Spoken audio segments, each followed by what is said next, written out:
All right, let's talk about AI, but maybe from a totally different angle than you're used to. We're not just going to focus on the tech, the code and the data. We're going to talk about us. We're going to explore why AI is working so well, so fast, by looking at the very human gaps it was practically born to fill. And that really is the million-dollar question, isn't it?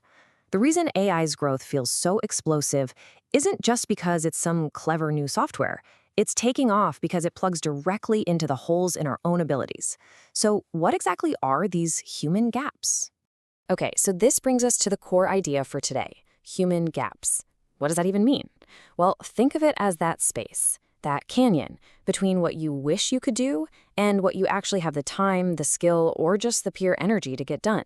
It's that gap between our ambitions and our limitations. And that space, that's exactly where AI is setting up shop. Okay, so first up, let's dive into the most obvious place we see this happening, the one we all experience every single day.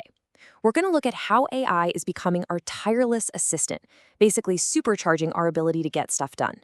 First on the list is something I think we all know intimately, the cognitive gap.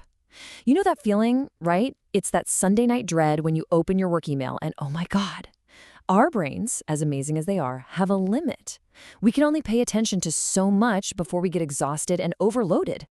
And boom, this is where AI just slides right in. It's like the perfect junior assistant. It never gets tired, never complains, never needs a coffee break.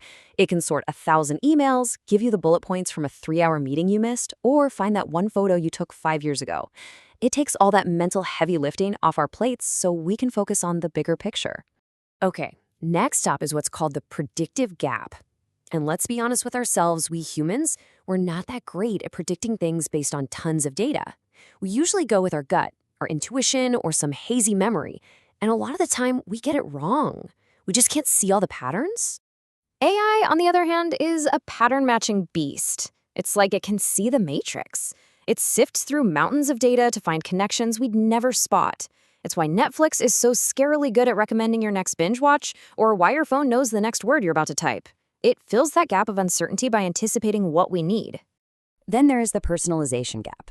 I mean, we live in a world built for the masses, right? But we're all individuals. Think about a teacher in a classroom. There's no way they can create 30 totally unique lesson plans for 30 different kids. The one-size-fits-all model just doesn't fit most of us. But AI, it can do exactly that. It scales personalization. It becomes your own private tutor that slows down when you're stuck, or your personal fitness coach that knows you hate burpees and adjusts the workout. It delivers a unique experience tailored just for you in a way that was never possible before. All right, let's talk about the accessibility gap. Picture this. It's like 11 o'clock at night. Your kid has a weird rash, or you hear a drip, drip, drip from the kitchen ceiling. What do? The expert you need is either asleep or going to cost you a fortune. That expert knowledge is locked away right when you need it most.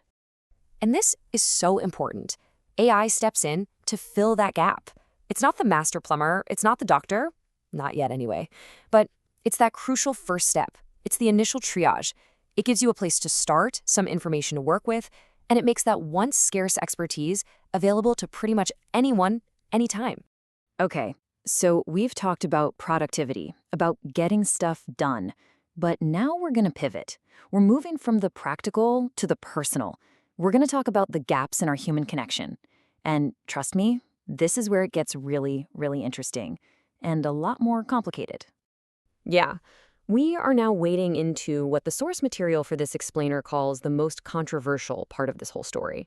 We're talking about really fundamental human needs, like being seen and understood. And that brings us to the loneliness gap. This is a big one. It's that deep human need to just be heard, to vent about your day at 3 a.m. without feeling like you're a burden. Human relationships are amazing, but they're not perfect. People have their own stuff going on. They get tired, and they can be judgmental. And you see AI stepping right into this void. Things like Character.ai, they offer this always-on, totally non-judgmental ear. You can practice that tough conversation you need to have with your boss over and over. It's being called emotional rehearsal, a safe place to practice being human without any of the social risks. And one last gap in this section, the translation gap. You ever have like this brilliant, perfect idea in your head, but when you try to explain it or write it down, it just falls apart? AI is becoming that universal translator between your brain and the real world. It takes that messy thought and turns it into a clear email, a coherent story, or even a beautiful image, bridging the gap between what you can imagine and what you can create. Okay, but now we have to hit the brakes. We need to make a really critical turn here. Because for all the gaps that AI seems to fill so perfectly, there are some really profound, really important spaces where it just can't go. And maybe it never should. This slide right here, this is the whole game. On one side, you have what makes us human, shared experience, moral accountability, all the messy, complicated stuff. And on the other side, what AI actually is, a superpowered pattern recognition engine. That's it. And understanding that difference, well, it's everything. So first, you've got the gap of shared experience. Look, an AI can read every love poem ever written and then write a new one that's technically perfect. It can describe heartbreak, but it can't feel it. It doesn't know what it's like to have your heart pounding in your chest or that hollow feeling of loss. It's just simulation. That's a gap it can never, ever cross. And that leads us to maybe the most dangerous gap of all, the gap of consequence.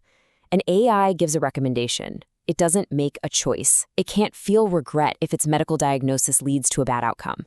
It doesn't learn from moral failure. And that leaves this huge, terrifying accountability gap. When things go wrong, who's responsible? So let's try to pull all these threads together. What does this all mean?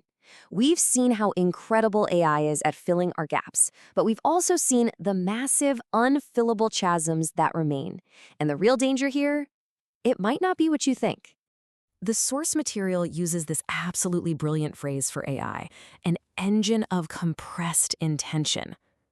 I love that. It perfectly describes what it does, right? It takes a fuzzy thought, a vague intention, and bam, it makes it real, almost instantly. It just collapses the time and effort between wanting something and having it.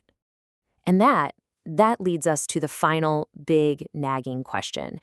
If every little gap in our lives gets filled, if every moment of friction or difficulty is smoothed over by a perfect AI assistant, do we lose the muscle for growth? The struggle is what makes us stronger, right? So if everything is made easy for us, what do we become?